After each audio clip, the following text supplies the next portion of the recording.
सत श्री अकाल दोस्तों, तुसीं वेख रहे हो डोरस्टैप एजुकेशन पॉइंट। उम्मीद है तुसीं सारे वधिया होवोगे। सो दोस्तों अज दी अपनी जिहड़ी वीडियो है ये वीडियो नंबर 19 है, जिथे आप पंजाबी पैडागोजी के बहुत इंपॉर्टेंट क्वेश्चन डिस्कस करांगे। तो दोस्तों जिहड़ी भी प्रीवियस ईयर ने जिहड़े भी क्वेश्चन ने ये अपने प्रीवियस ईयर CTET के जिहड़े एग्जाम होए सीगे सो उन्हां दे विचों लए गए ने। सो दोस्तों ये जिहड़े क्वेश्चन होणगे बहुत ही इंपॉर्टेंट होणगे।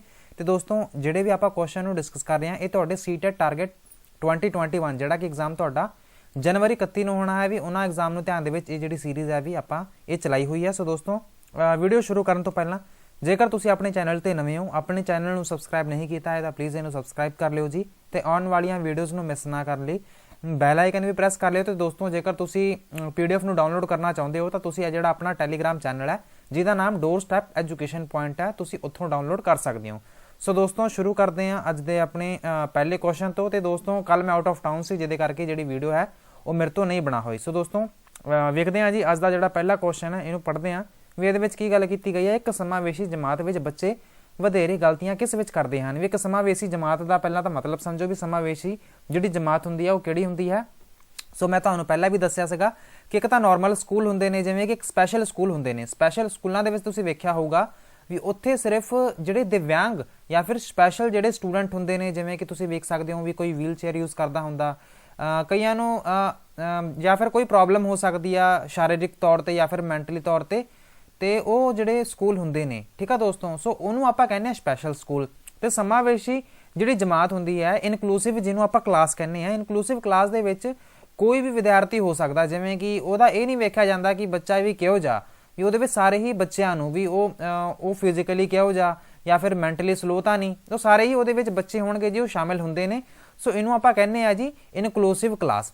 सो यही गल की जा रही है भी इनकलूसिव क्लास दे विच जिहड़े भी सारे बच्चे होणगे भी वधेरे गलतियां करते हैं। वो किस किहड़े स्किल दे विच गलतियां करते हैं कि वो पढ़न दे विच बहुत गलतियां करते हैं या फिर लिखण दे विच या फिर बोलण दे विच या फिर उपरोक्त सारे ही। सो दोस्तों इत्थे जिहड़ा सही जवाब है वो है उपरोक्त सारे। सो ये भी क्वेश्चन काफ़ी ईजी सी। सो ये यही पूछा जा रहा है कि जिहड़े बच्चे हुंदे ने भी वो सारिਆਂ ਦੇ ਵਿੱਚ ही गलतियां करते हैं। ये तो पॉसिबल नहीं है कि सिर्फ पढ़न दे विच गलतियां करन ते लिखण दे विच ना करन ते बोलण दे विच ना करन। भी शुरुआत दे विच भी वो सारिਆਂ ਦੇ ਵਿੱਚ ही हौली हौली गलतियां करते हुंदे आ। सो इत्थे जिहड़ा सही जवाब होएगा जी वो तुहाडा ऑप्शन नंबर 4 है कि ये तुहाडा सही जवाब है। सो वेखदे हां अज दा अपना जिहड़ा नैक्सट क्वेश्चन है जी व्याकरण व्यवहारक अते सिद्धांतक दोवें है। ये कथन नाल तुसीं किस हद तक सहमत हो। सो दोस्तों जिहड़ी व्याकरण है व्यवहारक का की मतलब हो सकता है जी तो सिद्धांतक का की मतलब है जी। सिद्धांतक नूं तुसीं समझ सकते हो भी सिद्धांतक तो हो गया जिवें कि प्रैक्टिकल तो व्यवहारक नूं तुसीं समझ सकते हो सॉरी व्यवहारक होएगा प्रैक्टिकल तो सिद्धांतक होएगा थ्रैटिकल। ठीक है दोस्तों, व्यवहारक हो गया प्रैक्टिकल तो सिद्धांतक हो गया थ्रैटिकल। सो दोस्तों ये यही पूछा जा रहा है कि दोवें की है ने जी प्रैक्टिकल ने तो थ्योरेटिकल ने। सो एक तुसीं की समझते हो। सो दोस्तों जे आपां गल करिए भी प्रैक्टिकल तो थ्योरेटिकल हुंदा की है जिवें कि व्यवहारक ते प्रैक्टिकल की गल करिए। सो ये मतलब यह है कि यदि ग्रामर के यूजेस नाल आपां जदों संबंध इहदा रिलेशन करते हैं उन्होंने आपां कहने व्यवहारक। सिद्धांतक हो गया भी थ्योरेटिकल जिहड़े भी रूल्स वगैरह लिखे हुए हैं किताब दे विच सो उहनूं कहा जाता सिद्धांतक। सो दोस्तों ये की है जी ये की पूरी तरह ही कह सकते हैं भी ये कथन सही है या फिर आंशिक रूप तो तुसीं सहमत हो या फिर असहमत हो या फिर सहमत भी हाँ तो नहीं भी। सो दोस्तों ये की है जी इसका जिहड़ा सही जवाब होएगा ये पूरी तरह है। ठीक है दोस्तों ये तुसीं याद कर लियो, याद ही कहूँगा मैं। ऑप्शन नंबर फर्स्ट की है जी ये सही जवाब है। सो वेखते हैं जी अज का अपना जिहड़ा नैक्सट क्वेश्चन है विद्यार्थियों में उच्च प्राथमिक जां मध्यमिक पद्धर उपर भाषा प्रति रुचि जगाउण लई किहड़ा जरूरी है। इहदे लई ये जरूरी है कि सो की पूछा जा रहा है क्वेश्चन दोबारा पढ़ते हैं विद्यार्थियों में उच्च प्राथमिक जां मध्यमिक पद्धर उपर भाषा प्रति रुचि जगाउण लई। सो दोस्तों ये उच्च प्राथमिक की गल की जा रही है तो या फिर मध्यमिक। ठीक है दोस्तों, सो ये वाले जिहड़े लैवल ते जिहड़ी भी उपर भाषा की प्रति रुचि जगाउणा चाहुंदे हो बच्चों दे विच वो तुसीं किवें जगा सकदे हो कि विद्यार्थियों नूं तुसीं पुस्तकां पढ़न लई कहा जावे कि उन्हां दी फिर भाषा दे विच रुचि वध जाएगी या फिर विद्यार्थियों नूं मौखिक रूप विच वध तो वध समझाया जावे या फिर विद्यार्थियों नूं वधेरे सुलेख बोल के लिखाउण लई दिते जाण या फिर विद्यार्थियों के व्याकरणक ज्ञान नूं वधाया जावे। सो दोस्तों व्याकरणक ज्ञान की जिथे गल आ गई मतलब कि तुसीं भी किसी स्पैशल कह सकते हैं भी किसी एक स्पैसीफिक चीज़ से तुसीं जोर दे रही हैं। सो ये ऑप्शन तो गलत होगी। सो इत्थे सिर्फ लिखाउण की गल की जा रही है बोल के लिखाउणा, सो ये भी इत्थे गलत हो जाएगा। तो की ऑप्शन नंबर 2 सही हो सकता है क्योंकि ये गल की जा रही है भी विद्यार्थियों को मौखिक रूप में वध तो वध समझाया जाए।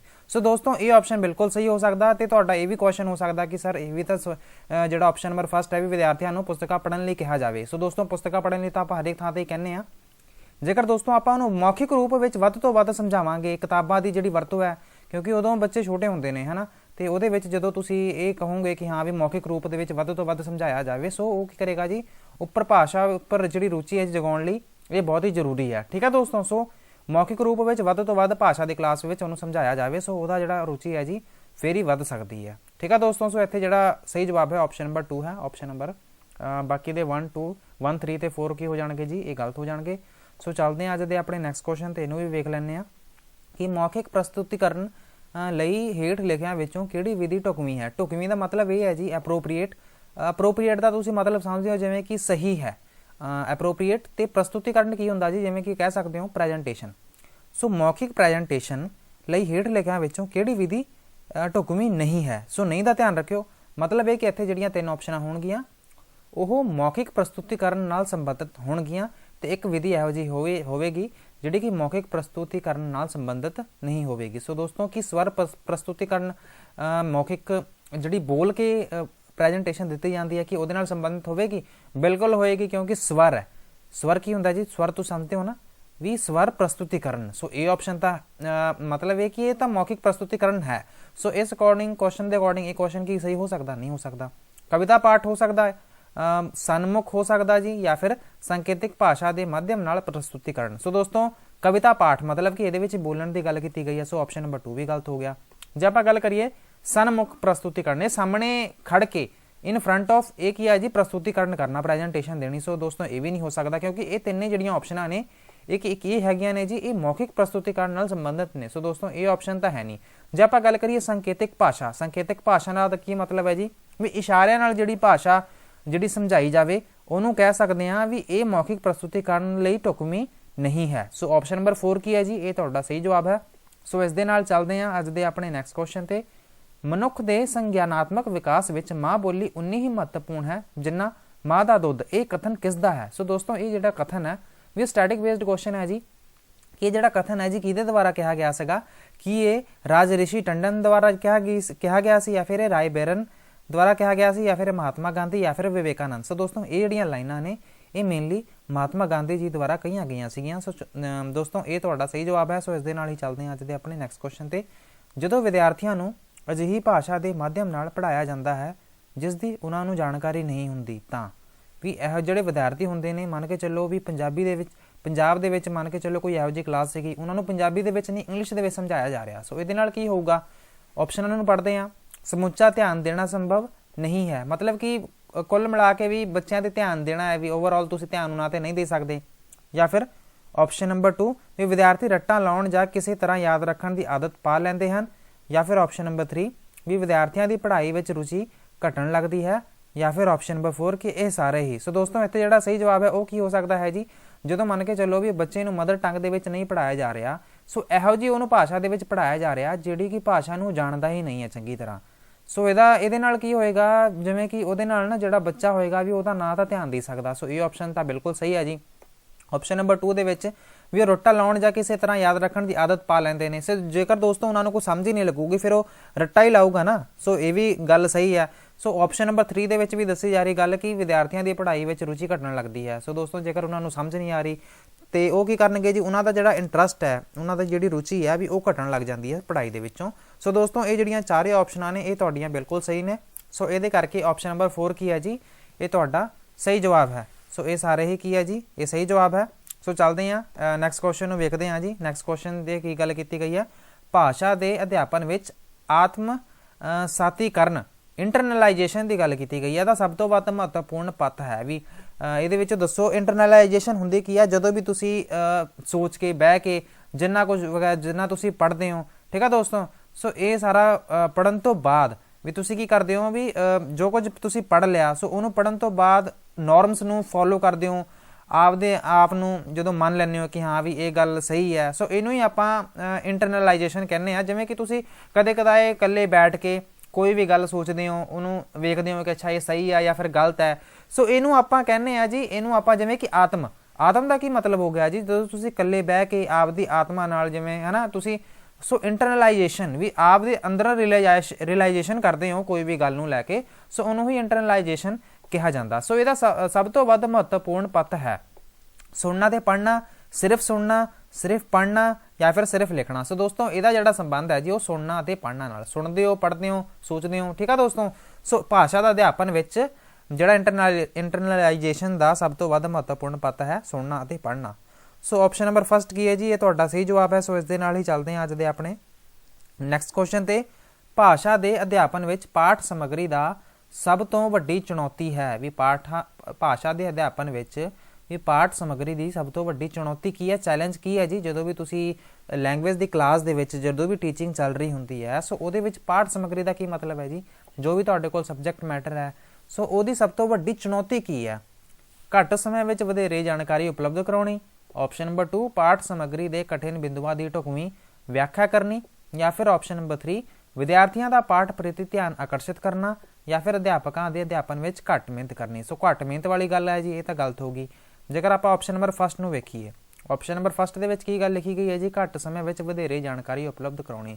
ਸੋ ਦੋਸਤੋ ਇਹ ਗੱਲ ਬਿਲਕੁਲ ਸਹੀ ਹੈ, ਬਟ ਜੇ ਆਪਾਂ ਘੱਟ ਸਮੇਂ ਦੇ ਵਿੱਚ ਵਧੇਰੇ ਜਾਣਕਾਰੀ ਪ੍ਰੋਵਾਈਡ ਕਰਨ ਦੀ ਕੋਸ਼ਿਸ਼ ਕਰਾਂਗੇ ਤਾਂ ਕਿਤੇ ਨਾ ਕਿਤੇ ਬੱਚਿਆਂ ਨੂੰ ਕਨਸੈਪਟ ਸਮਝਣ ਦੇ ਵਿੱਚ ਵੀ ਔਖ ਹੋ ਸਕਦੀ ਹੈ। ਬਟ ਇੱਥੇ ਗੱਲ ਕਿਹਦੀ ਕੀਤੀ ਗਈ ਹੈ, ਪਾਠ ਸਮੱਗਰੀ ਦੇ ਵਿੱਚ, ਠੀਕ ਹੈ ਦੋਸਤੋ। ਸੋ ਘੱਟ ਸਮੇਂ ਦੇ ਵਿੱਚ ਵਧੇਰੇ ਜਾਣਕਾਰੀ ਉਪਲਬਧ ਕਰਾਉਣੀ, ਕਿਤੇ ਨਾ ਕਿਤੇ ਇਹ ਆਪਾਂ ਇਹਨੂੰ ਸਹੀ ਨਹੀਂ ਕਹਿ ਸਕਦੇ। ਬਟ ਜੇਕਰ ਆਪਾਂ ਆਪਸ਼ਨ ਨੰਬਰ 2 ਨੂੰ ਪੜ੍ਹੀਏ ਵੀ ਇਹਦੇ ਵਿੱਚ ਕੀ ਗੱਲ ਕੀਤੀ ਗਈ ਹੈ, ਤੇ ਸਾਰਿਆਂ ਨਾਲੋਂ ਬੈਸਟ ਗੱਲ ਇਹ ਕੀਤੀ ਗਈ ਹੈ ਵੀ ਜਿਹੜੇ ਵੀ ਕਠਿਨ ਬਿੰਦੂ ਹੁੰਦੇ ਨੇ, ਵੀ ਜਿਹੜੇ ਕਿ ਔਖੇ ਟੌਪਿਕਸ ਕਹਿ ਲਓ, ਕੁਝ ਵੀ ਹੈਗੇ ਨੇ ਜੀ, ਬਿੰਦੂ ਹੈਗੇ ਨੇ, ਉਹਨਾਂ ਦੀ ਢੁਕਵੀਂ ਵਿਆਖਿਆ ਕਰਨੀ, ਉਹਨਾਂ ਦੀ ਜਿਹੜੀ ਐਕਸਪਲੇਨੇਸ਼ਨ ਹੈ ਜੀ ਉਹ ਉਹਨਾਂ ਦੀ ਚੰਗੀ ਤਰ੍ਹਾਂ ਕਰਨੀ। ਸੋ ਬੱਚਿਆਂ ਨੂੰ ਸਾਰੀ ਗੱਲ ਹੈ ਜੀ ਉਹ ਸਮਝ ਲੱਗੇ, ਕਨਸੈਪਟ ਉਹਨਾਂ ਦੇ ਕਲੀਅਰ ਹੋਣ, ਠੀਕ ਹੈ ਦੋਸਤੋ, ਉਹਨਾਂ ਦਾ ਕੌਨਫੀਡੈਂਸ ਬਿਲਡ ਹੋਵੇ, ਉਹਨਾਂ ਦੀ ਅੰਡਰਸਟੈਂਡਿੰਗ ਵਧੇ। ਸੋ ਪਾਠ ਸਮੱਗਰੀ ਦੇ ਕਠਿਨ ਬਿੰਦੂਆਂ ਦੀ ਢੁਕਵੀਂ ਹੈ ਜੀ ਐਪਰੋਪ੍ਰੀਏਟ ਹੈ ਜੀ ਐਕਸਪਲੇਨੇਸ਼ਨ ਦੇਣੀ। ਸੋ ਇਹੀ ਕੀ ਹੈ ਜੀ, ਸਮੱਗਰੀ ਦਾ ਸਭ ਤੋਂ ਵੱਡਾ ਚੁਣੌਤੀ ਇਹੀ ਹੈ। ਓਕੇ ਦੋਸਤੋ, ਸੋ ਇਹੀ ਕੀ ਹੈ ਜੀ, ਇਹ ਤੁਹਾਡਾ ਸਹੀ ਜਵਾਬ ਹੈ। ਕੁਐਸਚਨ ਨੂੰ ਦੁਬਾਰਾ ਪੜ੍ਹ ਲਿਓ ਕਿ ਪਾਠ ਦੇ ਅਧਿਆਪਨ ਵਿੱਚ ਪਾਠ ਸਮੱਗਰੀ ਦਾ ਸਭ ਤੋਂ ਵੱਡੀ ਚੁਣੌਤੀ ਇਹੀ ਹੈ ਕਿ ਪਾਠ ਸਮੱਗਰੀ ਦੇ ਕਠਿਨ ਬਿੰਦੂਆਂ ਦੀ ਢੁਕਵੀਂ ਵਿਆਖਿਆ ਕਰਨੀ, ਇਹੀ ਤੁਹਾਡੀ ਸਭ ਤੋਂ ਵੱਡੀ ਚੁਣੌਤੀ ਹੈ। ਆਪਸ਼ਨ ਨੰਬਰ 2 ਕੀ ਹੈ ਜੀ, ਇਹ ਤੁਹਾਡਾ ਸਹੀ ਜਵਾਬ ਹੈ। ਸੋ ਇਸ ਦੇ ਨਾਲ ਹੀ ਚੱਲਦੇ ਹਾਂ ਅੱਜ ਦੇ ਆਪਣੇ ਨੈਕਸਟ ਕੁਐਸਚਨ ਤੇ। ਬੁੱਧੀਮਾਨ ਵਿਦਿਆਰਥੀਆਂ ਦਾ ਉਚਾਰਨ ਅਤੇ ਸ਼ਬਦ ਗਿਆਨ ਬਿਹਤਰ ਹੁੰਦਾ ਹੈ। ਇਹ ਕਥਨ ਕਿਸ ਦਾ ਹੈ? ਕੀ ਇਹ ਕਥਨ ਟਰਮਨ ਦਾ ਹੈ? ਕੀ ਇਹ ਕਥਨ ਫਿਸ਼ਰ ਦਾ ਹੈ? ਕੀ ਕਥਨ ਥਾਂਬਾ ਦਾ ਹੈ? ਕੀ ਇਹ ਸਾਰਿਆਂ ਦੁਆਰਾ ਇਹ ਗੱਲਾਂ ਕੀਤੀਆਂ ਗਈਆਂ ਨੇ। ਸੋ ਦੋਸਤੋ ਬੁੱਧੀਮਾਨ ਵਿਦਿਆਰਥੀਆਂ ਦਾ ਉਚਾਰਨ ਅਤੇ ਸ਼ਬਦ ਗਿਆਨ ਬਿਹਤਰ ਹੁੰਦਾ ਹੈ। ਸੋ ਦੋਸਤੋ ਇਹ ਕਥਨ ਇਹਨਾਂ ਸਾਰਿਆਂ ਦਾ ਹੀ ਹੈ, ਠੀਕ ਹੈ ਦੋਸਤੋ। ਸੋ ਆਪਸ਼ਨ ਨੰਬਰ 4 ਕੀ ਹੈ ਜੀ, ਇਹ ਵੀ ਸਟੈਟਿਕ ਬੇਸਡ ਹੀ ਕੁਐਸਚਨ ਸੀਗਾ, ਇਹ CTET ਪੇਪਰ 2018 ਦੇ ਵਿੱਚ ਆਇਆ ਹੋਇਆ ਸੀਗਾ। ਸੋ ਚੱਲਦੇ ਹਾਂ ਜੀ ਅੱਜ ਦੇ ਆਪਣੇ ਨੈਕਸਟ ਕੁਐਸਚਨ ਤੇ।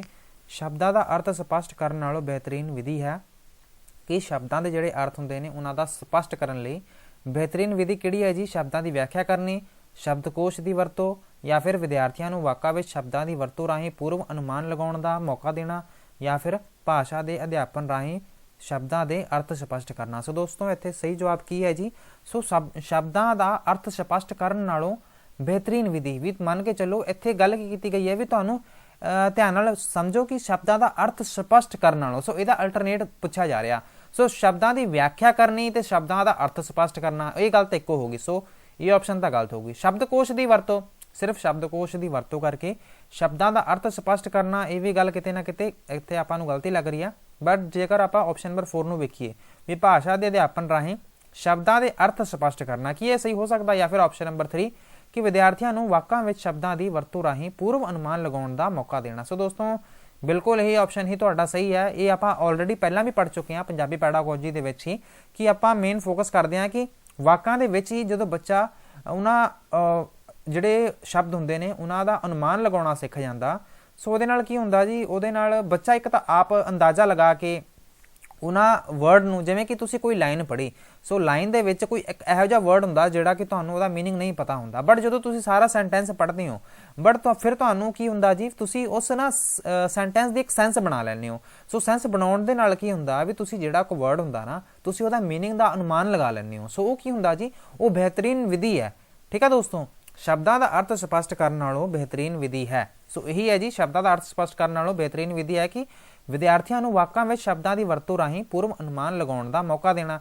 ਸੋ ਇਹ ਗੱਲ ਇੱਥੇ ਇਹਦਾ ਇਹੀ ਕਿਉਂ ਸਹੀ ਜਵਾਬ ਹੈ, ਕਿਉਂਕਿ ਦੋਸਤੋ ਕਈ ਵਰਡ ਇਹੋ ਜਿਹੇ ਹੁੰਦੇ ਨੇ ਕਿ ਤੁਸੀਂ ਸਾਰੀ ਡਿਕਸ਼ਨਰੀ ਦੇ ਵਰਡਸ ਨੂੰ ਯਾਦ ਕਰ ਸਕਦੇ ਹੋ। ਸੋ ਦੋਸਤੋ ਇਹਦਾ ਅਲਟਰਨੇਟ ਜਾਂ ਫਿਰ ਬੈਸਟ ਤਾਂ ਇਹੀ ਹੈ ਨਾ ਕਿ ਜਦੋਂ ਵੀ ਤੁਸੀਂ ਕੋਈ ਸੈਂਟੈਂਸ ਪੜ੍ਹ ਰਹੇ ਹੋ ਤੇ ਤੁਹਾਨੂੰ ਉਹਦਾ ਮੀਨਿੰਗ ਹੈ ਜੀ, ਉਹ ਤੁਸੀਂ ਸੈਂਟੈਂਸ ਪੜ੍ਹ ਕੇ ਅੰਦਾਜ਼ਾ ਲਗਾ ਲਓ। ਠੀਕ ਹੈ ਦੋਸਤੋ, ਸੋ ਇਹ ਫਿਊਚਰ ਲਈ ਵੀ ਬਹੁਤ ਵਧੀਆ। ਸੋ ਆਪਸ਼ਨ ਨੰਬਰ 3 ਕੀ ਹੈ ਜੀ, ਇਹ ਤੁਹਾਡਾ ਸਹੀ ਜਵਾਬ ਹੈ ਤੇ ਬਾਕੀ ਦੇ ਆਪਸ਼ਨ ਹੋ ਜਾਣਗੇ ਗਲਤ। ਸੋ ਚੱਲਦੇ ਹਾਂ ਅੱਜ ਦੇ ਆਪਣੇ ਨੈਕਸਟ ਕੁਐਸਚਨ ਤੇ। ਹੇਠ ਲਿਖਿਆ ਵਿੱਚੋਂ ਕਿਹੜਾ ਕੌਸ਼ਲ ਉਦੇਸ਼ਾਂ ਕਹਿ ਸਕਦੇ ਹਾਂ ਵੀ ਸਕਿੱਲ ਆਬਜੈਕਟਿਵ ਨਾਲ ਸੰਬੰਧਿਤ ਨਹੀਂ ਹੈ। ਸਕਿੱਲ ਵੈਸੇ ਦੋਸਤੋ ਕਿਹੜੇ ਕਿਹੜੇ ਹੁੰਦੇ ਨੇ ਤੁਹਾਨੂੰ ਸਾਰਿਆਂ ਨੂੰ ਪਤਾ ਹੀ ਹੋਊਗਾ। ਸੋ ਪੜ੍ਹਨਾ, ਸੁਣਨਾ, ਲਿਖਣਾ ਜਾਂ ਫਿਰ ਭਾਸ਼ਾ ਵਿੱਚ ਰੁਚੀ। ਸੋ ਆਪਾਂ ਅਕਸਰ ਗੱਲ ਕਰਦੇ ਹੁੰਦੇ ਹਾਂ L, S ਤੇ R ਐਂਡ W। ਸੋ ਦੋਸਤੋ L ਦਾ ਕੀ ਮਤਲਬ ਹੈ ਜੀ? L ਦਾ ਮਤਲਬ ਹੈ ਲਿਸਨਿੰਗ, S ਤੋਂ ਹੈ ਜੀ ਸਪੀਕਿੰਗ, R ਤੋਂ ਹੈ ਰਾਈਟਿੰਗ ਤੇ W ਤੋਂ ਹੈ R ਤੋਂ ਰੀਡਿੰਗ ਤੇ W ਤੋਂ ਹੈ ਰਾਈਟਿੰਗ। ਸੋ ਦੋਸਤੋ ਐਵੇਂ ਹੀ ਚੱਲਦਾ ਹੁੰਦਾ ਸਾਰਾ ਸਿਸਟਮ। ਸੋ ਇਹਦੇ ਵਿੱਚ ਇਹ ਕੀ ਹੈ ਜੀ, ਸਕਿੱਲ ਆਬਜੈਕਟਿਵ ਇਹੀ ਹੁੰਦੇ ਨੇ ਕਿ ਪਹਿਲਾਂ ਬੱਚੇ ਨੂੰ ਲਿਸਨਿੰਗ ਸਿਖਾਈ ਜਾਵੇ, ਫਿਰ ਉਸ ਤੋਂ ਬਾਅਦ ਸਪੀਕਿੰਗ ਸਿਖਾਈ ਜਾਵੇ, ਫਿਰ ਉਸ ਤੋਂ ਬਾਅਦ ਰੀਡਿੰਗ ਤੇ ਉਸ ਤੋਂ ਬਾਅਦ ਰਾਈਟਿੰਗ ਸਿਖਾਈ ਜਾਵੇ। ਠੀਕ ਆ ਦੋਸਤੋ। ਸੋ ਇਹਦੇ ਵਿੱਚ ਵੇਖੋ ਤੁਸੀਂ ਵੀ ਇਹਦੇ ਵਿੱਚ ਪੜ੍ਹਨ ਦੀ ਗੱਲ ਕੀਤੀ ਹੈ, ਮਤਲਬ ਕਿ R ਤਾਂ ਹੈ ਇਹਦੇ ਵਿੱਚ। ਸੋ ਇਹਦੇ ਵਿੱਚ ਸੁਣਨ ਦੀ ਗੱਲ ਕੀਤੀ ਹੈ, ਸੁਣਨ ਦੀ ਗੱਲ ਕੀ ਹੈ ਜੀ, ਲਿਸਨਿੰਗ ਵੀ ਹੈ ਇੱਥੇ। ਜੇ ਆਪਾਂ ਗੱਲ ਕਰੀਏ ਰਾਈਟਿੰਗ ਦੀ, ਸੋ ਇੱਥੇ ਲਿਸਨਿੰਗ ਵੀ ਆ ਗਿਆ, ਪੜ੍ਹਨਾ ਵੀ ਆ ਗਿਆ, ਸੁਣਨਾ ਵੀ ਆ ਗਿਆ, ਲਿਖਣਾ ਵੀ ਆ ਗਿਆ, ਸਿਰਫ ਬੋਲਣਾ ਹੈ ਨਹੀਂ ਇੱਥੇ। ਬਟ ਇੱਥੇ ਇਹ ਚੌਥੇ ਆਪਸ਼ਨ ਦੇ ਵਿੱਚ ਇਹ ਵੀ ਹੈ ਨਹੀਂ, ਮਤਲਬ ਕਿ ਇਹੀ ਤੁਹਾਡਾ ਭਾਸ਼ਾ ਵਿੱਚ ਰੁਚੀ, ਸਿਰਫ ਭਾਸ਼ਾ ਦੇ ਵਿੱਚ ਇੰਟਰਸਟ ਲੈਣਾ। ਸੋ ਇਹ ਸਕਿੱਲ ਆਬਜੈਕਟਿਵ ਨਹੀਂ ਹੈਗਾ। ਸੋ ਆਪਸ਼ਨ ਨੰਬਰ 4 ਕੀ ਹੈ ਜੀ, ਇਹ ਤੁਹਾਡਾ ਸਹੀ ਜਵਾਬ ਹੈ। ਸੋ ਇਸ ਦੇ ਨਾਲ ਹੀ ਚੱਲਦੇ ਹਾਂ ਅੱਜ ਦੇ ਆਪਣੇ ਨੈਕਸਟ ਕੁਐਸਚਨ ਤੇ ਵੀ ਗਲਤ ਪੜ੍ਹਨ ਦੀ ਆਦਤ ਦਾ ਇੱਕ ਕਾਰਨ ਹੈ। ਸੋ ਦੋਸਤੋ ਤੁਸੀਂ ਗਲਤ ਪੜ੍ਹਨ ਦੀ ਜਿਹੜੀ ਆਦਤ ਹੈ ਬੱਚੇ ਹੈਗੇ ਨੇ ਜੀ ਉਹ ਬਣਾ ਲੈਂਦੇ ਨੇ। ਸੋ ਇਹਦਾ ਮੁੱਖ ਕਾਰਨ ਕੀ ਹੈ ਜੀ, ਬਹੁ ਭਾਸ਼ਾਵਾਦ, ਦੂ ਭਾਸ਼ਾਵਾਦ, ਜਮਾਤ ਵਿੱਚ ਵਧੇਰੇ ਵਿਦਿਆਰਥੀਆਂ ਦਾ ਹੋਣਾ ਜਾਂ ਫਿਰ ਪੜ੍ਹਦੇ ਸਮੇਂ ਉਂਗਲੀ ਉਠਾਉਣੀ ਜਾਂ ਅੱਖ ਵੱਲ ਉਂਗਲ ਕਰਕੇ ਨਿਰਦੇਸ਼ ਦੇਣਾ। ਸੋ ਦੋਸਤੋ ਇਹਦਾ ਜਿਹੜਾ ਸਹੀ ਜਵਾਬ ਹੈ ਜੀ, ਇਹ ਤਾਂ ਹੋ ਗਿਆ ਜੀ ਮਲਟੀਲਿੰਗੁਅਲਿਜ਼ਮ। ਇਹ ਹੋ ਗਿਆ ਮਤਲਬ ਕਿ ਇਹ ਬਾਇਲਿੰਗੁਅਲਿਜ਼ਮ ਹੋਊਗਾ ਜੀ। ਇਹਦਾ ਮਤਲਬ ਭਾਸ਼ਾ ਵਿੱਚ ਵਧੇਰੇ ਵਿਦਿਆਰਥੀਆਂ ਹੋਣ ਨਾਲ ਕੀ ਬੱਚੇ ਗਲਤ ਪੜ੍ਹਨ ਦੀ ਆਦਤ ਪਾ ਲੈਂਦੇ ਨੇ, ਜਾਂ ਫਿਰ ਆਪਸ਼ਨ ਨੰਬਰ 4। ਸੋ ਇੱਥੇ ਜਿਹੜਾ ਸਹੀ ਜਵਾਬ ਹੈ ਉਹ ਹੈ ਆਪਸ਼ਨ ਨੰਬਰ 4। ਸੋ ਦੋਸਤੋ ਜਦੋਂ ਵੀ ਬੱਚੇ ਇੱਥੇ ਪੜ੍ਹਦੇ ਨੇ, ਸੋ ਉਹਨਾਂ ਪੜ੍ਹਦੇ ਸਮੇਂ ਉਂਗਲੀ ਉਠਾਉਣੀ ਮਤਲਬ ਇਹ ਕਿ ਉਹਨਾਂ ਦੀ ਉਂਗਲ ਕਿਤੇ ਹੋਰ ਹੁੰਦੀ ਹੈ, ਉਂਗਲ ਚੱਕ ਲੈਂਦੇ ਨੇ। ਸੋ ਇਹ ਕੀ ਹੈ ਜੀ, ਉਹ ਪੜ੍ਹਨ ਦੀ ਉਹਨਾਂ ਦੀ ਜਿਹੜੀ ਗਲਤ ਆਦਤ ਹੈ ਜੀ ਉਹ ਲੱਗ ਜਾਂਦੀ ਹੁੰਦੀ ਹੈ। ਸੋ ਜਦੋਂ ਵੀ ਟੀਚਰ ਪੜ੍ਹਾ ਰਿਹਾ ਹੁੰਦਾ ਉਂਗਲ ਰੱਖ ਕੇ, ਸੋ ਉਹਨਾਂ ਵੱਲੋਂ ਇਹ ਮਿਸਟੇਕ ਹੈ ਜੀ ਉਹ ਕਰ ਲਈ ਜਾਂਦੀ ਹੈ। ਸੋ ਆਪਸ਼ਨ ਨੰਬਰ 4 ਕੀ ਹੈ ਜੀ, ਇਹੀ ਤੁਹਾਡਾ ਸਹੀ ਜਵਾਬ ਹੈ। ਸੋ ਚੱਲਦੇ ਹਾਂ ਅੱਜ ਦੇ ਆਪਣੇ ਨੈਕਸਟ ਕੁਐਸਚਨ ਤੇ, ਉਹਨੂੰ ਵੀ ਵੇਖ ਲੈਂਦੇ ਹਾਂ ਜੀ। ਅੱਜ ਦਾ ਮੈਨੂੰ ਲੱਗਦਾ ਹੈ ਆਪਣਾ ਲਾਸਟ ਕੁਐਸਚਨ ਹੋਏਗਾ ਵੀ ਭਾਸ਼ਾ ਦੇ ਵਿਕਾਸ ਨੂੰ ਪ੍ਰਭਾਵਿਤ ਕਰਨ ਵਾਲਾ ਕਾਰਕ ਹੈ। ਕੀ ਹੈ ਜੀ ਇਹ? ਸਿਹਤ, ਵਿਅਕਤੀਆਂ ਵਿੱਚ ਅੰਤਰ, ਬੁੱਧੀ ਜਾਂ ਫਿਰ ਇਹ ਸਾਰੇ ਹੀ। ਸੋ ਦੋਸਤੋ ਭਾਸ਼ਾ ਦੇ ਵਿਕਾਸ ਮਤਲਬ ਕਿ ਲੈਂਗੁਏਜ ਡਿਵੈਲਪਮੈਂਟ ਦੇ ਵਿੱਚ ਇਹੋ ਜਿਹਾ ਕਿਹੜਾ ਕਾਰਕ ਹੈ ਜੀ ਜਿਹੜਾ ਪ੍ਰਭਾਵਿਤ ਕਰਦਾ ਹੈ? ਸੋ ਦੋਸਤੋ ਇਹ ਸਾਰੇ ਹੀ ਕਾਰਕ ਨੇ ਵੀ ਲੈਂਗੁਏਜ ਦੇ ਕਹਿ ਸਕਦੇ ਹਾਂ ਵਿਕਾਸ ਨੂੰ ਪ੍ਰਭਾਵਿਤ ਕਰਦੇ ਨੇ, ਕਿ ਸਿਹਤ ਵੀ ਹੈ, ਵਿਅਕਤੀਆਂ ਵਿੱਚ ਅੰਤਰ ਵੀ ਹੈ ਤੇ ਬੁੱਧੀ ਵੀ ਹੈ। ਸੋ ਦੋਸਤੋ ਤੁਹਾਡੇ ਦਿਲ ਦੇ ਵਿੱਚ ਇਹ ਕੁਐਸਚਨ ਆ ਸਕਦਾ ਕਿ ਭਾਸ਼ਾ ਦੇ ਵਿਕਾਸ ਦੇ ਵਿੱਚ ਵੀ ਸਿਹਤ ਕਿਵੇਂ ਪ੍ਰਭਾਵਿਤ ਕਰ ਸਕਦੀ ਹੈ? ਵਿਅਕਤੀਆਂ ਦੇ ਵਿੱਚ ਅੰਤਰ ਇਹ ਤਾਂ ਮੰਨ ਕੇ ਚੱਲੋ ਵੀ ਕਰ ਸਕਦਾ, ਜਿਵੇਂ ਕਿ ਜਿਹੜੇ ਵੀ ਵਿਅਕਤੀ ਹੁੰਦੇ ਨੇ ਵੀ ਅੱਗੇ ਜਿਹੜਾ ਸਾਹਮਣੇ ਵਾਲਾ ਪਰਸਨ ਹੈ ਵੀ ਉਹ ਤੁਹਾਡੇ ਨਾਲ ਕਿਵੇਂ ਗੱਲ ਕਰ ਰਿਹਾ, ਵੀ ਉਹ ਕਿਹੜੇ ਸ਼ਬਦ ਬੋਲ ਰਿਹਾ। ਸੋ ਉਹਦੀ ਜਿਹੋ ਜਿਹੀ ਭਾਸ਼ਾ ਹੋਏਗੀ ਵੀ ਜਿਵੇਂ ਮੰਨ ਕੇ ਚੱਲੋ ਜਿਵੇਂ ਆਲੇ ਦੁਆਲੇ ਤੁਹਾਡੇ ਲੋਕ ਹੋਣਗੇ ਵੀ ਉਹ ਕਿਹੋ ਜਿਹੀ ਭਾਸ਼ਾ ਦੀ ਵਰਤੋਂ ਕਰ ਰਹੇ ਨੇ, ਸੋ ਉਹਦੇ ਅਕੋਰਡਿੰਗ ਕਹਿ ਸਕਦੇ ਹਾਂ ਵੀ ਲੈਂਗੁਏਜ ਦਾ ਡਿਵੈਲਪਮੈਂਟ ਹੋਊਗਾ। ਤੇ ਬੁੱਧੀ ਦਾ ਜਿਵੇਂ ਕਿ ਜਿਹੜਾ ਕਿ ਇੱਕ ਸਲੋ ਲਰਨਰ ਜਾਂ ਫਿਰ ਕਹਿ ਲਓ ਕਿ ਜਿਹਦੀ ਮੈਂਟਲੀ ਵੀ ਉਹ ਸਟੇਬਲ ਨਹੀਂ ਹੈਗਾ ਜਾਂ ਫਿਰ ਉਹਦੀ ਬੁੱਧੀ ਘੱਟ ਤਾਂ ਆਪਾਂ ਨਹੀਂ ਕਵਾਂਗੇ, ਪਰ ਕਵਾਂਗੇ ਕਿ ਹਾਂ ਵੀ ਇੱਕ ਸਲੋ ਲਰਨਰ ਟਾਈਪ ਆ ਵੀ ਕੋਈ ਪਰਸਨ ਹੈ ਵੀ ਜਿਹੜੀਆਂ ਗੱਲਾਂ ਨੂੰ ਛੇਤੀ ਨਹੀਂ ਕੈਚ ਕਰਦਾ। ਸੋ ਇਹ ਵੀ ਪੋਸੀਬਿਲਿਟੀ ਹੈ ਨਾ ਕਿ ਉਹਦੀ ਜਿਹੜੀ ਲੈਂਗੁਏਜ ਦੀ ਡਿਵੈਲਪਮੈਂਟ ਹੈ ਉਹ ਸਲੋ ਹੋ ਸਕਦੀ ਹੈ। ਜੇ ਆਪਾਂ ਗੱਲ ਕਰੀਏ ਸਿਹਤ ਦੀ, ਸੋ ਸਿਹਤ ਜਿਵੇਂ ਪ੍ਰਭਾਵਿਤ ਕਿਵੇਂ ਕਰ ਸਕਦੀ ਹੈ, ਜਿਵੇਂ ਕਿ ਮੰਨ ਕੇ ਚੱਲੋ ਕੋਈ ਇੱਕ ਪਰਸਨ ਹੈ ਜਿਹੜਾ ਕਿ ਸੁਣ ਨਹੀਂ ਸਕਦਾ, ਬਿਮਾਰ ਹੈ ਜੀ, ਇਲਨੈਸ ਆ ਗਈ ਉਹਨੂੰ, ਉਹ ਕਿਸੇ ਦੀ ਗੱਲ ਨਹੀਂ ਸੁਣ ਸਕਦਾ। ਸੋ ਜੇਕਰ ਉਹ ਗੱਲ ਨਹੀਂ ਸੁਣ ਰਿਹਾ ਤਾਂ ਮਤਲਬ ਇਹੀ ਹੈ ਨਾ ਕਿ ਉਹ ਜਿਹੜੇ ਵਰਡ ਹੋਣਗੇ ਵੀ ਉਹ, ਕਿਉਂਕਿ ਜਿਹੜੀ ਲੈਂਗੁਏਜ ਸਕਿੱਲ ਹੈ ਉਹ ਤਾਂ LSRW ਤੋਂ ਸ਼ੁਰੂ ਹੁੰਦੀ ਹੈ ਨਾ। ਜਿਵੇਂ ਮੰਨ ਕੇ ਚੱਲੋ ਇੱਕ ਛੋਟਾ ਬੱਚਾ ਹੈ, ਸੋ ਉਹਦਾ ਜਨਮ ਹੋਇਆ, ਮੰਨ ਕੇ ਚੱਲੋ ਉਹਨੂੰ ਹੀਅਰਿੰਗ ਦੀ ਪ੍ਰੋਬਲਮ ਹੈ। ਸੋ ਛੋਟਾ ਬੱਚਾ ਇਨ ਫਿਊਚਰ ਉਹ ਠੀਕ ਵੀ ਹੋ ਜਾਂਦਾ, ਬਟ ਸ਼ੁਰੂਆਤੀ ਦੇ ਦਿਨਾਂ ਦੇ ਵਿੱਚ ਜਦੋਂ ਵੀ ਉਹ ਸੁਣ ਰਿਹਾ ਹੁੰਦਾ ਉਹਨੂੰ ਤਾਂ ਸੁਣੂਗਾ ਹੀ ਨਹੀਂ। ਸੋ ਉਹਦੀ ਜਿਹੜੀ ਲੈਂਗੁਏਜ ਦੀ ਡਿਵੈਲਪਮੈਂਟ ਉਹ ਕਿਵੇਂ ਹੋ ਸਕਦੀ ਹੈ, ਜਦੋਂ ਕਿ ਜਿਹੜਾ ਆਪਣਾ ਪ੍ਰੋਸੈਸ ਹੈ ਲੈਂਗੁਏਜ ਸਕਿੱਲ ਵਾਲਾ ਉਹ LSRW ਤੋਂ ਹੀ ਚੱਲਦਾ ਹੁੰਦਾ ਹੈ ਨਾ ਦੋਸਤੋ। ਸੋ ਇੱਥੇ ਜਿਹੜਾ ਸਹੀ ਜਵਾਬ ਹੋਏਗਾ ਉਹ ਹੋਏਗਾ ਇਹ ਸਾਰੇ ਹੀ। ਠੀਕ ਆ ਦੋਸਤੋ। ਸੋ ਇਹ ਜਿਹੜੇ ਸਾਰੇ ਕਾਰਕ ਨੇ, ਇਹ ਸਾਰੇ ਫੈਕਟਰਸ ਨੇ, ਇਹ ਪ੍ਰਭਾਵਿਤ ਕਰਦੇ ਨੇ ਕਿਹਨੂੰ ਜੀ? ਲੈਂਗੁਏਜ ਦੇ ਡਿਵੈਲਪਮੈਂਟ ਨੂੰ। ਸੋ ਦੋਸਤੋ ਆਪਸ਼ਨ ਨੰਬਰ 4 ਕੀ ਹੈ ਜੀ? ਇਹ ਤੁਹਾਡਾ ਸਹੀ ਜਵਾਬ ਹੈ ਜੀ। ਤੇ ਇਹ ਅੱਜ ਦਾ ਆਪਣਾ ਲਾਸਟ ਕੁਐਸਚਨ ਸੀਗਾ। ਉਮੀਦ ਹੈ ਵੀ ਸੈਸ਼ਨ ਤੁਹਾਡੇ ਲਈ ਥੋੜਾ ਬਹੁਤ ਹੈਲਪਫੁਲ ਜ਼ਰੂਰ ਹੋਊਗਾ। ਤੇ ਮੇਰੀ ਕੋਸ਼ਿਸ਼ ਰਹਿੰਦੀ ਆ ਵੀ ਕੁਝ ਤੁਹਾਨੂੰ ਜਿਹੜੇ ਕੁਐਸਚਨ ਹੈ ਜੀ ਉਹ ਡੇਲੀ ਹੀ ਕਰਵਾ ਦਿੱਤੇ ਜਾਣ। ਤੇ ਦੋਸਤੋ ਸੌਰੀ ਅੱਜ ਜਿਹੜੀ ਆਪਣੀ ਕਲਾਸ ਹੈ ਜੀ ਕਾਫੀ ਲੇਟ ਹੋ ਗਈ ਆ। ਤੇ ਦੋਸਤੋ ਜੇਕਰ ਸੈਸ਼ਨ ਪਸੰਦ ਆਇਆ ਹੋਵੇ ਤਾਂ ਤੁਸੀਂ ਇਹਨੂੰ ਲਾਈਕ ਕਰ ਸਕਦੇ ਹੋ। ਚੈਨਲ ਤੇ ਨਵੇਂ ਹੋ ਤੇ ਚੈਨਲ ਨੂੰ ਸਬਸਕ੍ਰਾਈਬ ਨਹੀਂ ਕੀਤਾ ਹੈ ਤਾਂ ਪਲੀਜ਼ ਇਹਨੂੰ ਸਬਸਕ੍ਰਾਈਬ ਕਰ ਲਿਓ ਜੀ, ਕਿਉਂਕਿ ਅਸੀਂ ਇਸ ਤਰ੍ਹਾਂ ਦੀ ਜਿਹੜੀਆਂ ਵੀਡੀਓਜ਼ ਨੇ ਉਹ ਅਸੀਂ ਬਣਾਉਂਦੇ ਰਹਿੰਦੇ ਹਾਂ। ਸੋ ਅੱਜ ਦੇ ਲਈ ਇੰਨਾ ਹੀ। ਕੱਲ ਤੋਂ ਫੇਰ ਹਾਜ਼ਰ ਹੋਵਾਂਗੇ ਤੁਹਾਡੇ ਸਾਹਮਣੇ ਇੱਕ ਨਵੀਂ ਵੀਡੀਓ ਲੈ ਕੇ। Thank you so much for watching. God bless you.